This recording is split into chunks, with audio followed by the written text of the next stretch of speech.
और राजनीति में मैं जब से आया हूँ तब से बहुत कुछ संभाल के बोलता हूँ।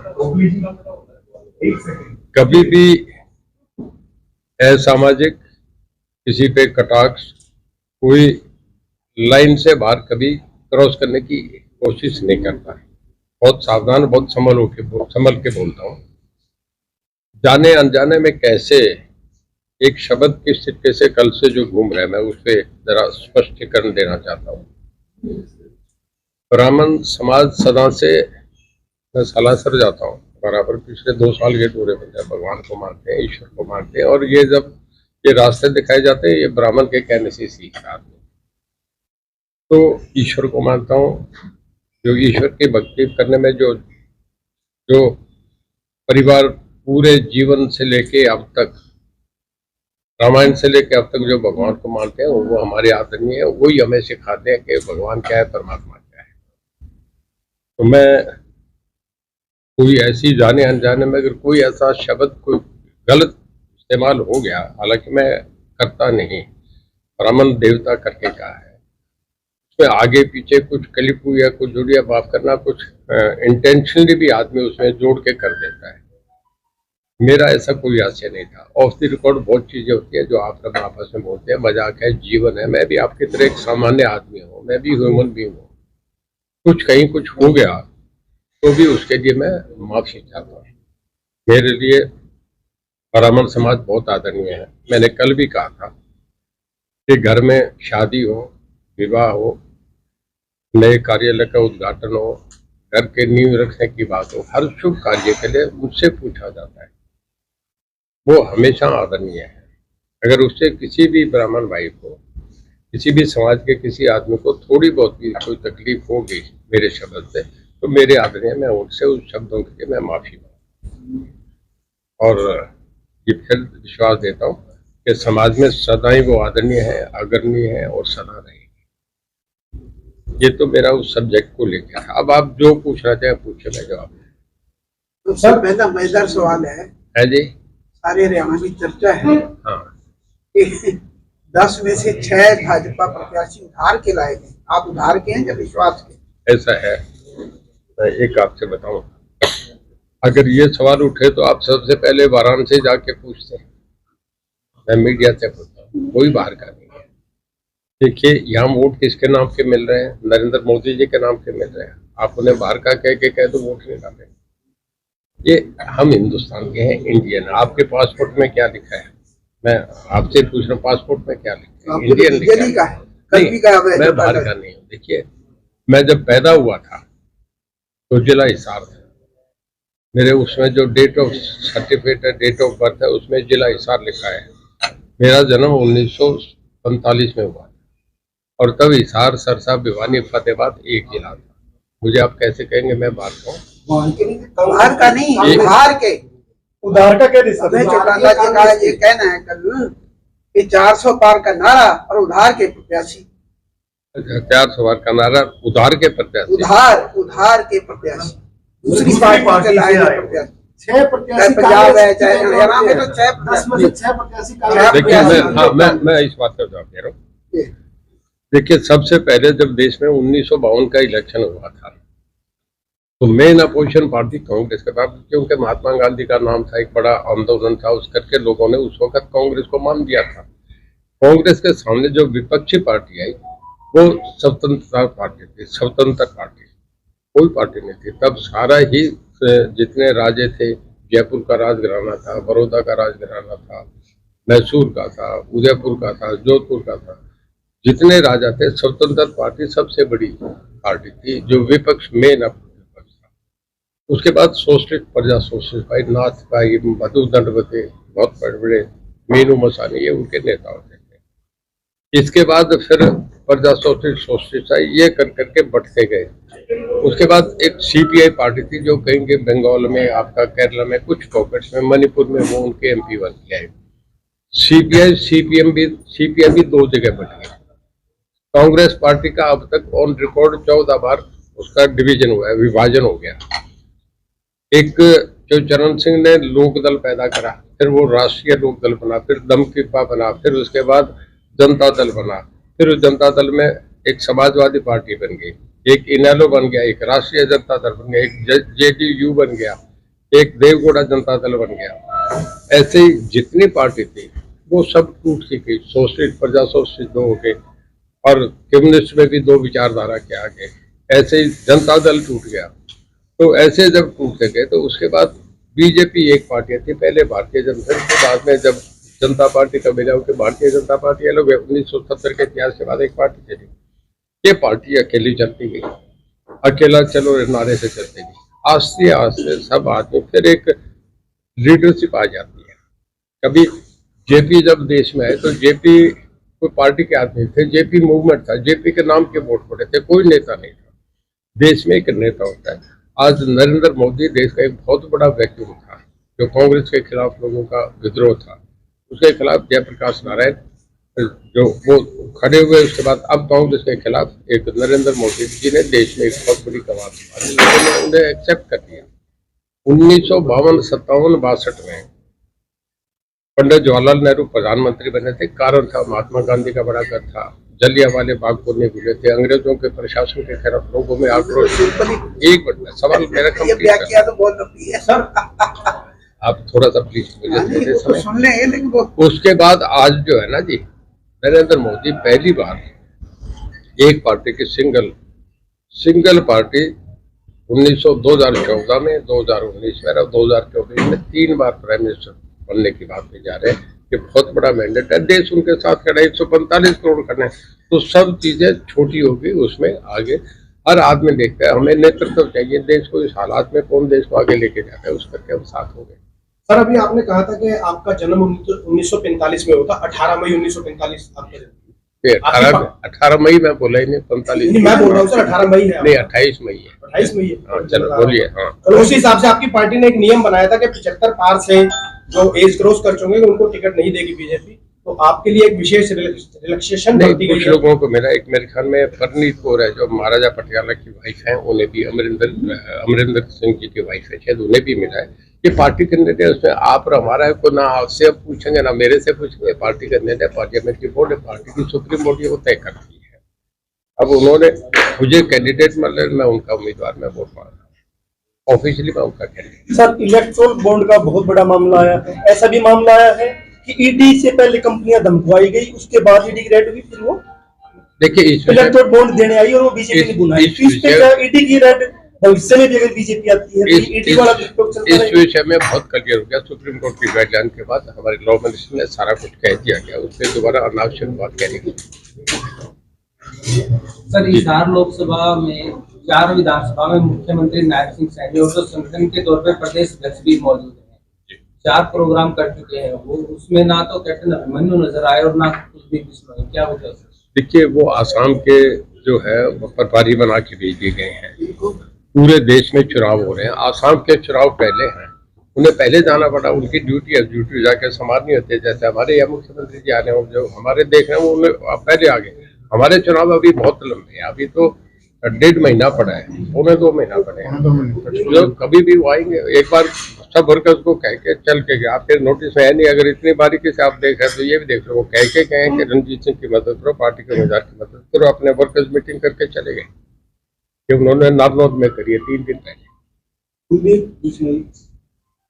भव्य बिश्नोई यहाँ आया था, कुलदीप बिश्नोई से मेरी बात होगी, माननीय मनोहर लाल जी की भी बात है, आखिर चुनाव में करेंगे। इंगे हुए थे, अब वो आखिर चुनाव में लगेंगे, सब नाराजगी नहीं है जी। कोई नाराजगी नहीं है? नहीं, कोई नाराजगी नहीं, इस पार्टी में कोई नाराज है ही नहीं, सब साथ है हम एकदम। सर, आप पूर्व में भी भाजपा में रहे हैं, तो जब आपने भाजपा को छोड़ दिया था तो वो कोई सैद्धांतिक विचारधारा के कारण आपने भाजपा का त्याग किया था या कुछ और अन्य कारण? देखिए, दोबारा आज भाजपा में है। घड़ी जो है ना जी, आपकी घड़ी को समारो 9, 10, 11, 12 बजाएगी। 12 के बाद फिर वो वापस 11 पे नहीं जाएगी। पिछला जो हो गया उस पर काटा मारा। घड़ी बाद में 1 से चलती है, नहीं चलती है। मैं अब आ गया पार्टी में, पार्टी के निर्णय के साथ चल रहा हूँ। मुझे नेतृत्व अच्छा लगा, मैं आ गया। तो चुनाव में समय बहुत है, बीजेपी के सभी प्रत्याशी घोषित हो चुके हैं, कांग्रेस या दूसरी पार्टियों ने नहीं किया, तो इसका फायदा मिलेगा बीजेपी को या नुकसान होगा? देखिए, मैं आपसे बताऊं, कांग्रेस प्रत्याशी हमसे पहले घोषित हो जाता तो भी कोई फर्क नहीं पड़ना था, हमारे बाद भी घोषित हो जाए तो भी कोई फर्क नहीं था। ये मोदी साहब का एक बहुत बड़ा मूवमेंट है। इतना सब जगह आप मीडिया वाले भी जानते हो तो अंदर सभी आप मेरे सामने कह नहीं रहे, वो तो आपको भी पता है कि घोषित पहले हो जाए, अब हो जाए, किसी वक्त हो जाए, सीटें बीजेपी को मिलेंगी। उनके नाम का वोट है, मिल रहा है। भारतीय जनता पार्टी 10 की 10 सीटें जीतेगी। तो सर मध्य भारत में, लेकिन पिछली बार की अगर बात करें 2019 में उत्तर और मध्य भारत में लगभग सभी सीटें जो है जीती हैं बीजेपी ने, काफी मेजोरिटी में जीती हैं। दक्षिण भारत नहीं जीत पाया था, तो अब कहाँ बढ़ती हुई नजर आ रही है सीटें, कहाँ बढ़ती नजर आ रही है? देखिए, मैं आपको एक बता रहा हूँ, मेन फाइट कांग्रेस से रहेगी, ये आप मानते हैं।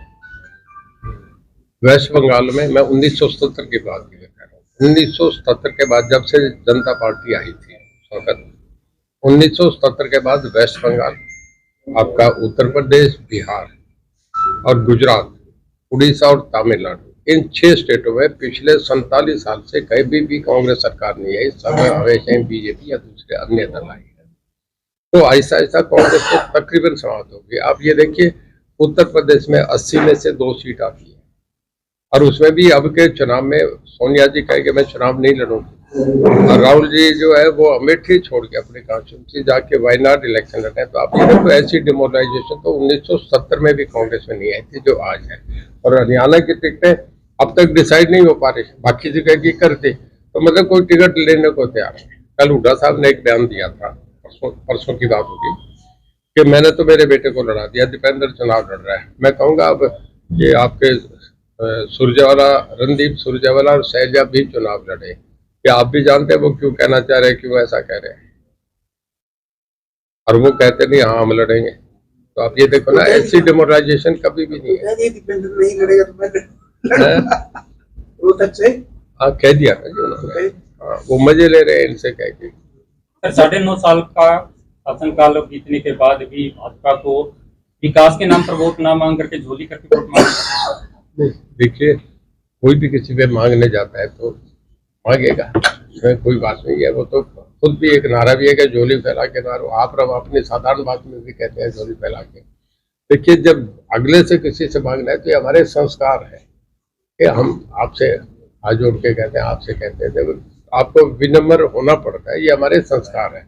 इसमें कोई वो फैला के, इसमें कोई भाषा लैंग्वेज नहीं होती। हर आदमी, जब आप वोटर सबसे बड़ा हमारा देवता है, उसके पास हम कुछ भी जाके कहें तो उसे सम्मानित करने की बात। पिछले लंबे समय से सर आप कहते आ रहे थे कि प्रधानमंत्री नरेंद्र मोदी अमित शाह में से रैली करेंगे हिसार में, अब क्या उम्मीद है, प्रचार के दौरान आएंगे? ये टिकट मिलने से पहले कह रहा था ना जी। हाँ जी। जब तक कोई चर्चा पहले का था, एक मैंने करना था, मैंने तब जो देवलाल स्मृति दिवस पे करना चाह रहा था, वो अपने भी चुनाव थे जो आपके राजस्थान, मध्य प्रदेश, छत्तीसगढ़ के समय नहीं मिल सका था।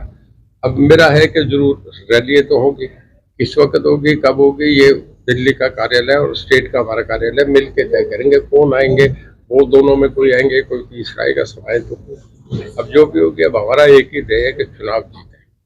सर, चर्चाएं हैं कि आप समेत चौधरी देवलाल परिवार से 3 प्रत्याशी इस बार हिसार लोकसभा से चुनाव लड़ते हैं, तो आपके चुनाव पर कोई प्रभाव रहेगा दोनों? ऐसा है, जो देवलाल बहुत बड़े डेमोक्रेट थे, उनके सामने मैं और ओम प्रकाश जी आमने सामने चुनाव लड़े थे। हमारे बच्चे, उनका मन करेगा तो लड़ देंगे, पर हमारी जो पारिवारिक जो सामाजिक पराकाष्ठा है वो वैसे ही बनी रहेगी। वो हम उसमें हम गाली गलौच नहीं होते। ये चुनाव है, लोग दे देंगे। अब मुझे पता नहीं वो लड़ेंगे कि नहीं लड़ेंगे, लड़ेंगे तो उनका अपना अधिकार है, लड़ देंगे। नहीं कहा सर, आपके चुनाव पे प्रभाव रहेगा, आपके वोट बैंक पे चुनाव? मैंने आपसे एक बता दिया, कोई भी लड़े, यहाँ अगर रणजीत सिंह लड़ता या कोई और भी लड़ता तो सीट तो बीजेपी की थी। कहीं भी ऐसी पार्टी है कि जिसमें कभी किसी को लड़ा तो जीतेगा। देखिए, हमारे यहाँ से सुखबीर सिंह जोनापुरिया राजस्थान से जाके जीत के आ रहे हैं। हमारे जनरल वीके सिंह गाजियाबाद से 7-7 लाख वोटों से जीते हैं। तो एक बहुत बड़ा बहुमत भारतीय जनता पार्टी के साथ चल रहा है। लोग केवल उनके नेतृत्व को वोट दे रहे हैं, वो देख ही नहीं रहे कि कौन आ रहा है। सर, पिछले विधानसभा चुनाव में भाजपा ने नारा दिया था अब की बार 75 पार, और अब नारा है केंद्र सरकार के बनने के लिए कि बीजेपी 370 पार और एनडीए 400 पार। तो उसी तरह ये दावा साबित होगा या आपकी क्या प्रतिक्रिया है? देखिए, आपका अपना अपना रिएक्शन है, आपका ऐसा रिएक्शन है, मैं उसकी कोई मदद नहीं कर सकता। पर मैं आपको एक बता रहा हूँ, ये आप मन में जानते हैं कि बीजेपी पहले से सीटें बढ़ के आएंगी। पहले मेरे ख्याल में 300 कितनी थी, 303 थी, ये 303 से बढ़ के आएंगे। ये चुनाव के बाद आप और हम फिर यहीं बैठ के बात करेंगे, 303 से बढ़ के आएंगे। हमारा है 400 के पार। अब कितनी आती है अल्टीमेटली, तो लोगों ने हो सकता है ये 400 से भी क्रॉस कर दे। सर हिंदी हार्टलैंड में एक मैं कंप्लीट कर लूं। एक बार राजीव गांधी को 401 सीट मिली थी, कि उसका रिकॉर्ड टूटेगा इस करके से 400 पार कर रहे हैं कि अब तक का जब से हिंदुस्तान का डेमोक्रेटिक इतिहास शुरू हुआ है 1952 से, उसके बाद ये सबसे बड़ा मैंडेट होगा। सर हिसार जिले में वोट किस आधार पे मांगोगे? शिक्षा का एक स्कूल नहीं खोला गया है, कोई नया हॉस्पिटल नहीं खोला गया है, किस आधार पे वोट मांगोगे? नरेंद्र मोदी के नाम पे वोट मांगोगे या शिक्षा, स्वास्थ्य, रोजगार पे वोट मांगोगे? सब चीजें जोड़ के मांगेंगे। हमारी मैनिफेस्टो में जो आप सब बातें बतानी है सारी बातें उसमें है। लेकिन सर पिछले 9 साल में कोई स्कूल नहीं खोला गया, नया कोई हॉस्पिटल खोला गया। हिसार हॉस्पिटल के हालात हम लगातार दिखाते रहते हैं जो बने हुए। मैं आपको एक बताऊं, प्रदेश में बहुत चीजें खुली हैं। ये नहीं होता कि इस जिले में क्या खुला ये नहीं देखा जाता। हमारा बजट बढ़ा है, जो पहले से था उससे बहुत ज्यादा बजट बढ़ा है। नंबर 2, अम्मा जी हॉस्पिटल एक जो खुला है पूरे एशिया में सबसे बड़ा हॉस्पिटल फरीदाबाद में खुला है। तो ये बातें नहीं देखी जाती कि कौन सा होगा। कल एक थर्मल पावर यमुनानगर में खुल गया, कल कोई कहते कि यमुनानगर में दूसरा थर्मल क्यों खोल दिया। ये विषय नहीं, स्टेट सबकी है। इसमें कोई कहाँ देखा जाता है कि किस एरिया में कितने हमें मेडिकल अगला कहाँ देना है, वो उस हिसाब से देखा जाता है। एक सर्वे होती है, हमारी टीमें होती है, देख के करा जाता है। जैसे रिक्वायरमेंट होती है किन लोगों को देना है उस हिसाब से किया जाता है। सर आपके मित्र भूपेंद्र सिंह हुड्डा और दीपेंद्र सिंह हुड्डा उनके पुत्र ये दावा कर रहे हैं कि प्रदेश में जब चुनाव होंगे तो सरकार कांग्रेस की बनेगी। आपकी क्या प्रतिक्रिया? देखिए, वो हर आदमी अपनी अपनी पार्टी की बात कहेगा। अगर वो अपनी पार्टी की बात नहीं कहेगा तो उन्हें भीड़ क्यों सुनने आएगी। देखिए, हर आदमी जो जिस पार्टी में होगा उसके दावे को मजबूती से पेश करता है, और चुनाव हारना जीतना तो एक पार्ट है। और पिछली बार भी वो ऐसा ही कह रहे थे, चुनाव परिणाम तो लोगों ने देना है।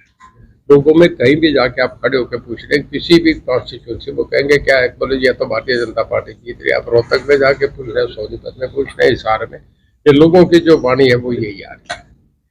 सर एक त्यागपत्र का एक स्टेटमेंट दी थी आपने, वो भी आजकल वायरल हो रही है। क्या इंटरकास्ट पे क्या दिया इंटरकास्ट वही बढ़ रही है और आगे जात धर्म नहीं रहेगा, है?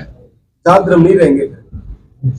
इंटरकास्ट पे नहीं दी। देखिए, ऐसा है, आप यूरोप में चले जाए, वाइफ जो है वो फ्रेंच है और हस्बैंड जो है वो जर्मन है। स्पेनिश वाइफ है और जो आपका पुर्तगीज है वो हस्बैंड है। मतलब वहाँ ये बातें हैं नहीं। हमारे संस्कार ऐसी बातें हैं जहाँ हम जात पात की बात करते हैं। बाकी जैसे IT बढ़ रही है, लोगों की इंटेलिजेंस बढ़ रही है, दुनिया आगे बढ़ रही है, लोग कैरियर बिल्डअप करने, देश का निर्माण करने में इन बातों में ज्यादा है, ये बातें कम रहेगी। समय समय से हिसाब सामाजिक हालात आदमी अपने हिसाब से रखता है, ये पारिवारिक है, चलते रहते हैं। सर कांग्रेस से चंद्रमोहन को टिकट मिलती है तो कुलदीप बिश्नोई का वोटर आपके साथ आएगा? इसके कांग्रेस में चंद्रमोहन बिश्नोई को अगर टिकट मिल जाती है तो कुलदीप बिश्नोई का वोटर आपके साथ आएगा क्या? बिल्कुल पार्टी के साथ आएगा। मैं ओम प्रकाश जी 2 अलग अलग पार्टी में, मेरे बड़े भाई आदरणीय वो कहीं वोट डलवा रहे, मैं कहीं जाता हूँ। देखिए, मैं इससे अगले बात बताऊँ, आचार्य कृपलानी विपक्ष के सबसे बड़े नेता थे। मैं 1960 से पहले की बात कह रहा हूँ। और उनकी वाइफ जो थी उत्तर प्रदेश की चीफ मिनिस्टर हो गई, वो कांग्रेस की चीफ मिनिस्टर। तो एक दिन हाउस में उन्होंने कहा, दोनों MP इधर आप दबकाते हैं, मोदी की सरकार सेंटर में थे, तो एक मजाक की बात थी। हर आदमी का, देखिए, प्रजातंत्र की परिभाषा है एक लाइन की, कि जहाँ विचारों का विरोधाभास होगा उसे प्रजातंत्र है। कोई आजकल वोट डाल के कोई हस्बैंड ये नहीं कहता अपनी वाइफ को तो उसको वोट डाल, कहता मैं वोट डाला, आप वोट डाला। कुलदीप बिश्नोई के वोटरों में थोड़ी नाराजगी चल रही है सर, तो उस पर आप क्या प्रतिक्रिया करोगे? चंद्रमोहन के या कुलदीप बिश्नोई के साथ? नहीं, मेरे साथ है, पूरी तरह साथ है। भव्या जी हम मंच पे थे, मुझे कह के कि अंकल जहाँ कहोगे प्रोग्राम बनाना, मैं आपके साथ चलूंगा। कुलदीप का मेरे बराबर रोज बात होती है। आपको नाराजगी उन्होंने बता दी तो मैं आप सबको मिला के बात करूँ। सर किसान मोर्चे ने मीटिंग करके फैसला किया कि बीजेपी के उम्मीदवारों का विरोध करेंगे, गाँव में घुसने नहीं देंगे। क्या आपकी प्रतिक्रिया, क्या असर पड़ेगा? देखिए, मैं सारे गाँव में जाके हूँ। आज भी मैं है ना उचाना हल्के में जा रहा हूँ और मुझे 18 सरपंच मिल रहे हैं, वो उन्हीं के चुने हुए सरपंच है। मैं जा रहा हूँ, सब जगह मिल रहा हूँ। सबसे बड़ा चौटाला गांव में उसी में रहता हूँ, कहीं कुछ नहीं है। देखिए, ये एक सामयिक मामला था। जब जिस वक्त आंदोलन खत्म हुआ तो उसी दिन सब बातें खत्म हो गई थी। मोदी साहब ने कह दिया था कि हमने वो एक्ट वापस ले लिया। उसके बाद कोई बात है ही नहीं। हर आदमी का, देखिए, प्रजातंत्र की परिभाषा है एक लाइन की, कि जहाँ विचारों का विरोधाभास होगा उसे प्रजातंत्र। कोई आजकल वोट डाल के कोई हस्बैंड ये नहीं कहता अपनी वाइफ को तो उसको वोट डाल, कहता मैं वोट डाला, आप वोट डाला। कुलदीप बिश्नोई के वोटरों में थोड़ी नाराजगी चल रही है सर, तो उस पर आप क्या प्रतिक्रिया करोगे? चंद्रमोहन के या कुलदीप कुलदीप बिश्नोई के सर। नहीं, मेरे साथ है, पूरी तरह साथ है। भव्या जी हम मंच पे थे, मुझे कह के कि अंकल जहाँ कहोगे प्रोग्राम बनाना मैं आपके साथ चलूंगा। कुलदीप का मेरे बराबर रोज बात होती है। आपको नाराजगी उन्होंने बता दी तो मैं आपका फोन मिला के बात करूँ। सर, किसान मोर्चे ने मीटिंग करके फैसला किया कि बीजेपी के उम्मीदवारों का विरोध करेंगे, गाँव में घुसने नहीं देंगे। क्या इस पे क्या आपकी प्रतिक्रिया, क्या असर पड़ेगा? देखिए, मैं सारे गाँव में जाके हूँ। आज भी मैं है ना तो उचाना हल्के में जा रहा हूँ और मुझे 18 सरपंच मिल रहे हैं। वो उन्हीं के चुने हुए सरपंच है। मैं जा रहा हूँ, सब जगह मिल रहा हूँ। सबसे बड़ा चौटाला गाँव में उसी में रहता हूँ, कहीं कुछ नहीं है। देखिए, ये एक सामयिक मामला था। जब जिस वक्त आंदोलन खत्म हुआ तो उसी दिन सब बातें खत्म हो गई थी। मोदी साहब ने कह दिया था कि हमने वो एक्ट वापस ले लिया। उसके बाद कोई बात है ही नहीं। ठीक है सर।